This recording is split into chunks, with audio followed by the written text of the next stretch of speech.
Welcome to Career Launch Live, sponsored by Junco, a great place for wonderful companies to find diverse candidates. Good morning, happy Friday, and welcome to Career Launch Live. I am your host, Catherine McCord. I'm excited about today's conversation because I think there's a really strong need for it. Today, we're going to be talking about emotional intelligence and leadership, something that I think is missing to a large extent and something that we definitely need to be incorporating. And with me today, I am very excited to go ahead and bring on Mr. Phil Johnson. Welcome, Phil. Thanks, Kathleen. It's a thrill to be on your show. Thank you so very much. So tell us a little bit about yourself and your background. Uh, I'm 68 years old. I've been a corporate executive. For the last 21 years, I've been an executive coach, coaching executives and organizations all over the world in That's developing cool. emotional intelligence and leadership. So tell me what kind of brought you to focus on emotional intelligence with leadership? Why is that your crusade now? Because of two reasons. A, because of the lack of it, the dramatic lack of it. Um, and secondly, because of the accelerating rate of global change we're all being ripped out of our comfort zones. Yes. And really, the development of our emotional intelligence is needed to help us deal with the challenges that's creating for us. Absolutely. Absolutely. And I think for me, it kind of came along because I started seeing what the people were going through that I would get hired into companies, right? So I work with talent acquisition and getting people onboarded successfully, making sure everything is inclusive and ethical. But then I also pay attention to what happens to them afterwards, right? And what I started seeing was a severe need for emotional intelligence and leadership. I just spoke to a young lady who had a manager who thought it was appropriate to degrade her in front of others and didn't put any thought into the needs of the team and what they were experiencing. So for instance, they had two mothers on the team, and instead of making sure that they had Mother's Day off, they gave the day to other people, which to me was like, come on, think about this. So when you're talking about emotional intelligence, talk about a little bit what that means for a leader and what that looks like, if you could. Yeah, it creates the development of our emotional intelligence, leads to inspirational leadership. It leads to higher levels of employee and customer engagement. It leads to dramatic increases in revenue and profitability. Um, it leads to a less toxic environment, less toxic work environment. It does, absolutely. And what does it look like in terms of the behavior? So, what kind of behaviors are manifested from the emotional intelligence? Let me give you a quick example that I hope answers your question of a company that's currently doing over $1 trillion a year in sales. All right, let's hear it. And, and their whole hiring focus is on emotional intelligence. All right. Are you I'm interested? intrigued. I am intrigued. Um, that company is Apple. When you walk into an Apple store, that energy you feel is an example of a more emotionally intelligent environment. They're not trying to sell you anything. They're trying to understand your pain and, if possible, offer a solution. They want you to have a great experience. And maybe you'll go tell your friends and they'll tell their friends. But notice the energy difference. Notice how much more relaxed um, people are, both customers and employees, compared to the environments around them, compared to the That's stores true. around them. That's So true. the development of our emotional intelligence represents the future of organizational development. More and more companies like Apple, Google, Southwest Airlines, and others are hiring, promoting, and developing emotional intelligence. It's true. And it work and to your point, it works. And I had an interesting moment where I got to see that example firsthand. So I was walking through a very busy mall at Christmas time, and everybody is just running around chaotic, except at the Apple store. Everything was very chill. There were a lot of people, but it was a very chill type environment, and everybody's just, having a conversation and seeing what works. And people are just nicely, they're not charging up to you full force, buy this, buy this, buy this, buy this. They just walk up, hey, how you doing today? Welcome. Are there, if I can help you, please let me know. And that's it. Just very calm and relaxed. And it really does make a difference. And I'm not saying you can't have a sense of urgency at work. Urgency is okay, but you don't want a sense of panic or stress. Right. I want to make so let me give you a minor stat here. UC Berkeley has been studying emotional intelligence for the last 40 years.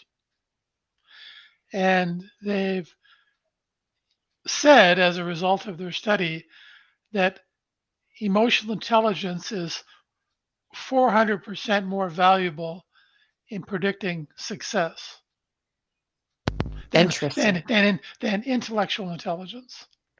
So I would buy that. I would buy that. I want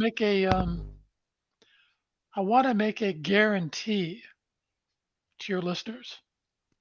All right. From over 21 years of experience in this field, I guarantee that the development of their emotional intelligence will create personal and career success. Guaranteed. I would completely agree with you. It's unbelievable how far you can go when you have the emotional intelligence and the ability to understand the needs of other people and to respond appropriately to other people's emotions. That's a big one too, that a lot of people miss, is the importance of responding appropriately to the emotions of other humans. Let me put a little bit more around that. So our educational system has failed us, and our employment Agreed. system has failed us. We are completely unprepared for the tsunami of change we're facing. Some scientists estimate change is increasing at an exponential rate. And Yes, it is. We've got a 500 million year old brain that doesn't like change. So we have significant both biological and sociological resistance to change. But it's the key to our success. It's a critical part of our development that's missing, and that's responsible for all of the drama, chaos, and conflict. The lack of it, the lack of emotional intelligence, is responsible for all of the drama, chaos, and conflict we see everywhere in the world. I would agree with that. And especially in the workplace. I mean, it's true everywhere. I do want to caveat, but especially in the workplace, you see so much just lack of basic understanding of how a person functions. And what's critical about that is to both of your points. So number one, it's a problem when it comes to dealing with customers, right? Because without that, you're not going to service your customers very well. We are emotional beings, whether we want to be or not. It's just true. The other part is your people. Your people will not respond to you as well. So and to your point too, so I had a post go viral, and this is not a brag, this is just a statement. But the reason that this was so interesting to me is that the reason people connected to it was that it was about me emotionally connecting with one of my employees. That's the thing that got people. They liked the emotional connection that I had with my employee, and that I took the time to be empathetic with him. And the story was about the importance of that with your team and the importance of putting humanity first. And a lot of people go, oh, but we're here for business. Yeah, okay, but your business is run by humans. Okay, so just like you have to take care of the machines that build something or construct something, you also have to take care of the humans involved in taking care of that product. The current level of employee engagement worldwide, according to Gallup, is around 13%. So low levels of employee engagement are costing the U.S. economy alone over $1 trillion a year. And Gallup has also determined that Oof. there's almost a one-to-one correlation between the level of employee engagement and the level of customer engagement. So if your employees don't feel safe, then neither do your customers. Right. And there's also something, let me throw something else in here too. There's also something called the trust economy. And what that is because the rate of change, because things are changing so quickly, we can't keep up.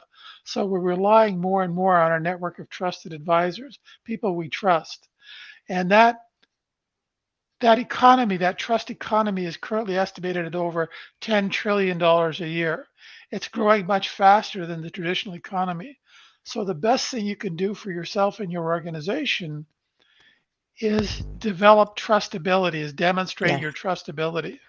Yes, absolutely. And I will say it's been interesting because as I've, gotten out and spoken more and let people get to know me more, I get more people coming to me wanting to be a client because they trust. They have that trust. They have that that comfort with me and knowing what I stand for and all of that. So I think it's important to remember to let people see you, to let that be part of it. And as whether you're a leader, whether you're a business owner, whatever your status is, it's extremely important to let people see the human that's behind everything. I mean, Catherine, Oprah Winfrey built a whole brand on that, on there's just her. you make a great point. Because we've evolved from tribes, herds, we've had to develop the ability to sense whether somebody's trying to help us or eat us. Right. So we have these specialized brain cells in our prefrontal cortex that brain scientists call mirror neurons. I hope this is okay with your No, audience, but I no, call them go I talk call about them it. bullshit meters. I So love it. so Okay. that's why you can walk into a room and sense the energy in the room, or you can have a conversation with somebody and sense whether they're being real or not, whether they're being authentic or not. You can't fake being authentic. Yeah. People's You walk They into an Apple sense it. store, you sense whether people have their walls up or their walls down, whether they're trying to help you or eat you. It's true. Yeah. It's Yeah. true. Yeah. And I've seen that very practically. So I've actually experimented with that, by the way. So I am naturally an introvert, right? I don't want humans to see me or anything like that. But when I go out, and I'm great at networking. I got that from my dad. I got the ability to go out there and be sociable and do all that thing. But I experimented and I went out guarded, which was my natural state. Gave that a shot. And it actually went pretty good. I did the, fluffy, smile and that whole thing. But then when I went out and just let it all down Yep. and just really, that's when things started to blow up. Yep. And it was really an interesting experience and to actually experiment between the difference. Like, okay, are they really going to notice? Are they really going to pay attention? You And betcha. it was a good difference. It was a natural, organic flow of humans to me when I let my guard down. The other thing I want to mention, your comment about leadership. Leadership is not a position, it's a choice. Um, Yeah. we all need to be leaders. Whether you're folding boxes in the warehouse or signing checks in the C-suite, we all need to be inspirational leaders. Yes. So Absolutely. Absolutely. it's not a title. As a matter of fact, if you need a title to get, well, here's a good point. If you need a title to get people to follow you, you're not a leader. You're using That's position-based true. power to control and manipulate others. The real test of emotional intelligence and inspirational leadership is inspired followers. It's true. It's very true. And by the way, we had a comment that said that they doubt that people with emotional intelligence can be successful in today's business world. But I want to give some examples. And I understand why there's that feeling because you see the jerks, right? But the misconception is that just because somebody's a jerk means that they're not emotionally intelligent. Can I jump in here? I want Do to it. answer that. Jump in. So I've generated over $1.5 billion in my career. Um, and I can tell you the biggest pieces of business always go to the trusted advisor. If somebody doesn't want to deal with you, if they don't trust you, they'll find a way not to deal with you, Yes. even if you have the best price and the best technology. Conversely, if they do trust you and they want to deal with you, they'll find a way to deal with you, even if you don't have the best price or the best technology. The true sales professionals are servant warrior leaders. See what comes. See if you're trying to if you're focused on revenue or getting a purchase order, that's what comes across in your energy. Yes. Um, and by developing, here's another thing your listeners can write down. By developing your emotional intelligence, you're able to outcare your competition. You can develop deeper relationships with the people you serve than your competitors can.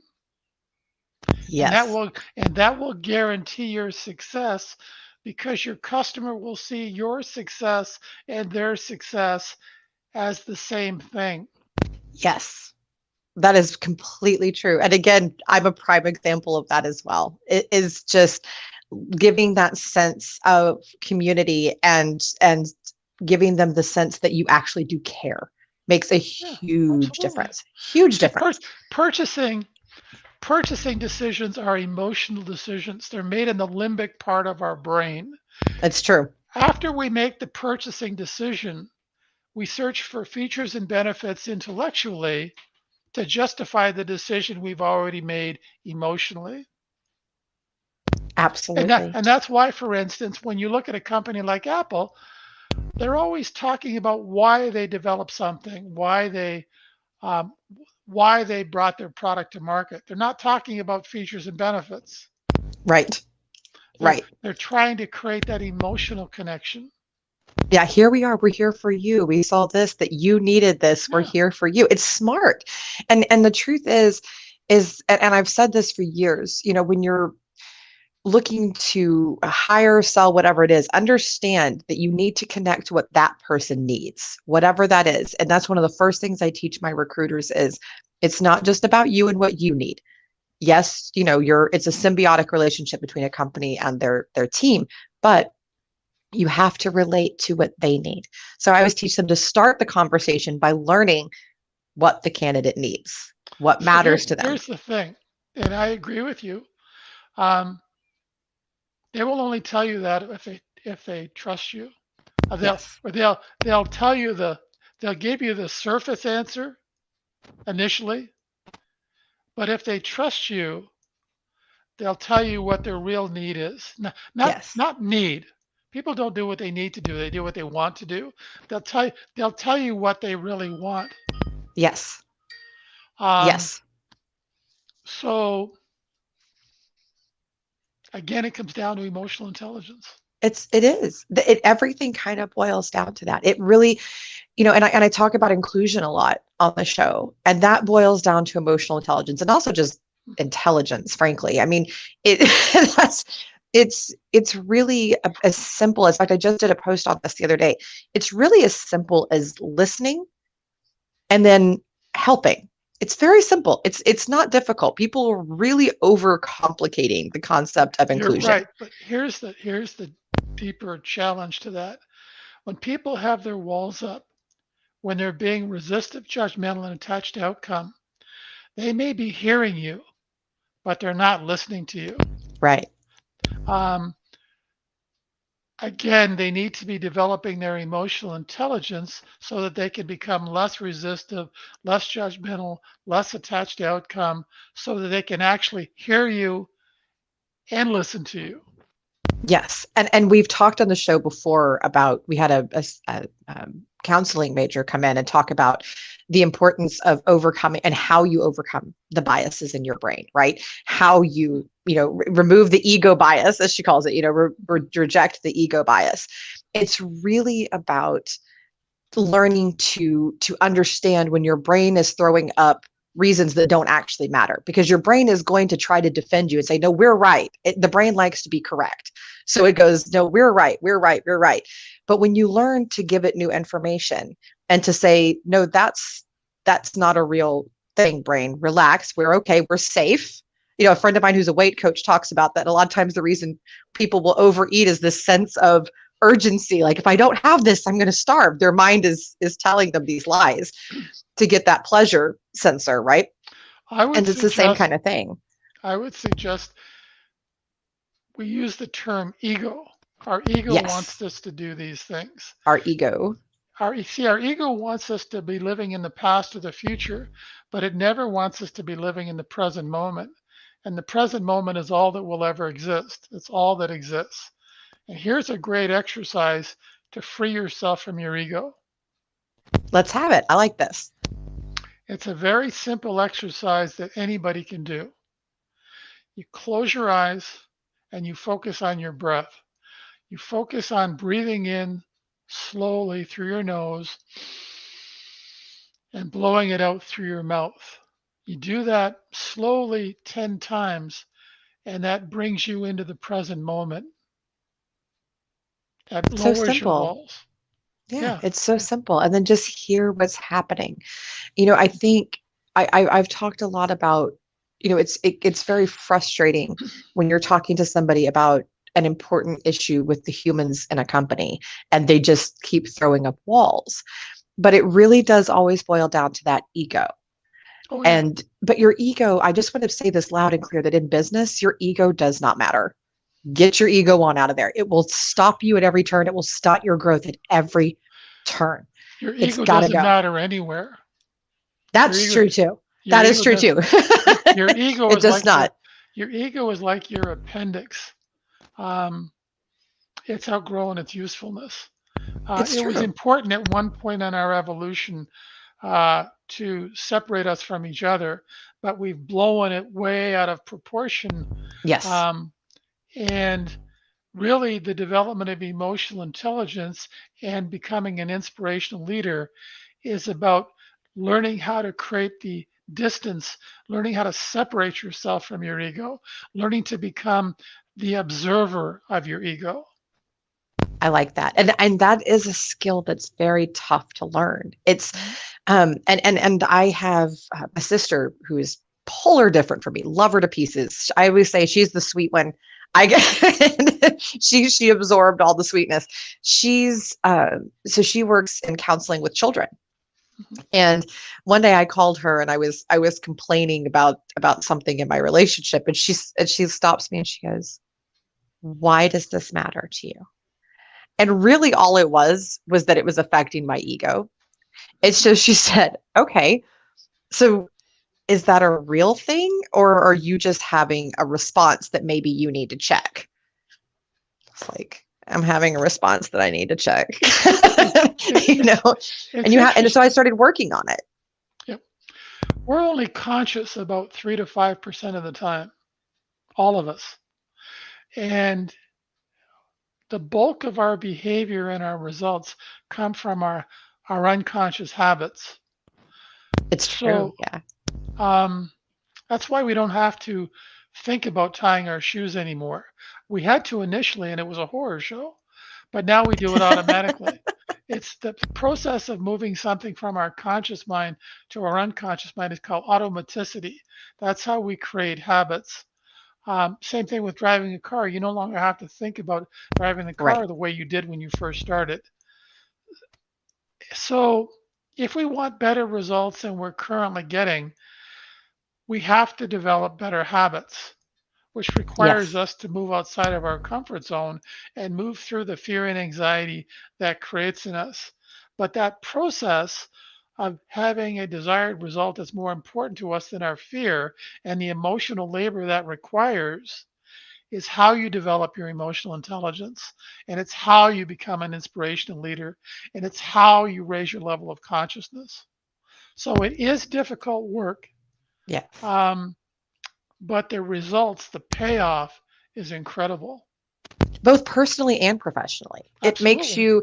It makes you a stronger partner. It makes you a stronger friend or family member. And it definitely makes you a stronger leader. Let me tell you, it makes astronomical difference. We're not two different people, although sometimes we pretend to be or more. Whatever set of habits we have at home are the same set of habits we have at work. Yep. So if we develop better habits in one situation, that same habits carry over into every situation. It's true. It does. And it's really cool to watch how your life evolves and gets better and you're happier and more relaxed when you develop emotional intelligence because then you understand, at least for me, it helps you to understand more of what's going on around you and it kind of relaxes you and you have more positive outcomes. I Yeah, have far less negative yeah, outcomes yeah. once I started really honing in on my emotional intelligence. It really improved my quality of life in Can I general. can I give you an example between a numeric example between the difference between intellectual intelligence and emotional intelligence? Absolutely. So think of intellectual intelligence as somebody giving you $10,000 a day for 31 days. So at the Someone end of please do that, by the way. Just throwing that out there. Anyway, go well, at ahead. the end of 31 days, you're going to have $310,000. Now think of emotional intelligence as somebody giving you a penny that doubles in value every day for 31 days. So day one, you've got a penny. Day two, you've got two pennies. Day three, you've got four pennies. Day 31, you've got $10.7 million. And actually, if you continue the example, day 40, you've got over $5 billion. Day 50, you've got over $5 trillion. So the point here is that it doesn't take any more effort to go from day 30 to day 31 in developing your emotional intelligence than it does to go from day one to day two. But it's a journey, it's a building process. See, we don't know what we don't know. Right. And because the development of emotional intelligence is an experiential versus an intellectual process, you can only connect the dots in hindsight after you've taken the leap of faith of beginning the journey. But the ROI for developing your emotional intelligence keeps getting greater and greater and greater and greater. And anybody can develop their emotional intelligence. Not anybody can have an IQ of 160, but anybody can develop their emotional intelligence. There It's are true. companies and individuals I've been working with for over 13 years because the ROI never ends. It's true. It does. It just keeps growing. And you can look at, there are tons of successful people. Like I randomly mentioned Oprah earlier. You have Richard Branson of Virgin Records. I mean, he's incredibly emotionally intelligent and he just keeps growing and growing and growing and growing. You And know why there's, he's emotionally intelligent? what's that? Because he's dyslexic. I He's neuro. know. I know. I love that he's neurodiverse. It makes me so happy. And he's so open about it. And it makes me so I'm happy. dyslexic See, that's why. That's why you're awesome. That's it. because I failed grade 3 and I failed grade 5. And back, I'm 68 years old. When I was born, there was no such thing as dyslexia, ADD, Right. or ADHD. You Right. were just labeled a slow learner. I was labeled a slow learner. But because my brain doesn't work the way most people's brains work, it forced me to do a lot of what I now refer to as emotional labor, which I very likely would not have done if I hadn't had the very good fortune of being born with dyslexia. See, the Right. development of emotional intelligence is like Navy SEAL training for your emotions. It is very difficult. Yes. It's kind of like going to the dentist. Nobody would ever do it unless they were either in pain or trying to avoid pain. So here's the thing, and here's why emotional intelligence is going to become a multi-trillion-dollar industry in our lifetime. Some scientists estimate, shoot, I'll try to make this quick. Some scientists estimate that we're going to experience the equivalent of 20,000 years worth of change in this century. So change is increasing at an exponential rate. And there's a part of our brain called the amygdala that doesn't Right. like change. So whenever we Hmm. leave our comfort zone, it secretes a hormone into our bloodstream called cortisol, causes the executive center of our brain and prefrontal cortex to shut off, and we go into what psychologists refer to as an amygdala hijack. We go into fight, flight, or freeze mode. And when that happens in conflict situations, people die. And when Yeah. it happens in business or personal situations, relationships die. We burn trust. So if you, as an analogy, if you think of your amygdala as a very frightened 4-year-old child, the development of our emotional intelligence acts like a big brother or a big sister to quiet the amygdala response down and better enable us to feel the fear and anxiety that change and innovation always creates in us and move through it towards the vision of our desired results, as opposed to allowing that ego-based fear to keep us stuck in our comfort zones. I love So that. that's why the development of our emotional intelligence isn't a solution to the challenges we face. It is the only solution to the challenges we face. And I think that is the perfect way to wrap up this episode. That was so spot on. Thank you. That was a great, strong ending. Thank you. And for the, just as we say goodbye, can you tell everybody how to connect to you or find you if they would like to?